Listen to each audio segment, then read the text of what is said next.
Sherman, la la la la la la la.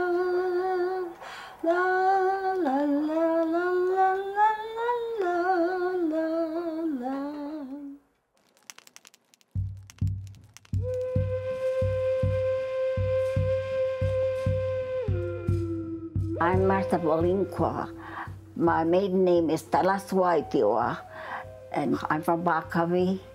I am now going on, my age is 95, and Mother used to say you were born when the peaches are ripe or when the blossoms are out. Li kawan wasa mayan maat sa wano Bakawid ang kayapakan sa Hopi kiwak nakata. My name is Lee Kawanwasilma, and I'm from the village of Bakavi, located here on the Hopi Reservation in Arizona. I'm from First Mesa. I live presently in Yakutsmovi, where my family is from, and grew up in a traditional home, no electricity, no telephone, TV. Our only language was Hopi. I belong to the Tobacco clan. I'm from the village of Yakutsmovi, and I'm one of the students that went to a boarding school. Growing up here, we used to always speak Hopi and nothing but Hopi, and until we went to school, and that's when we started studying English.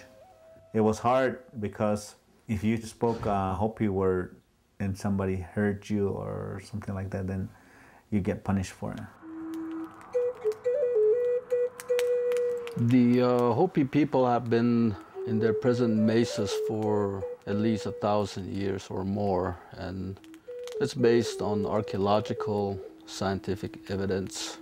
And it's pretty clear that the Hopis have a sense of their time and place in what they call the fourth way of life. In popular literature, it's called the fourth world sometimes, but really it isn't explained like that in Hopi. It's really the fourth era, and in Hopi way, the final era of all of humanity, including the Hopi people. And within this fourth era, the Hopis have a rich culture. My grandfather talks about the Allotment Act, and that was meant to try to privatize land. And that was attempted out here on Hopi. They had the government come out and survey lands, and the people learned that it was meant to parcel out land so that Hopis would become private landowners. And that was an alien concept because it's communal.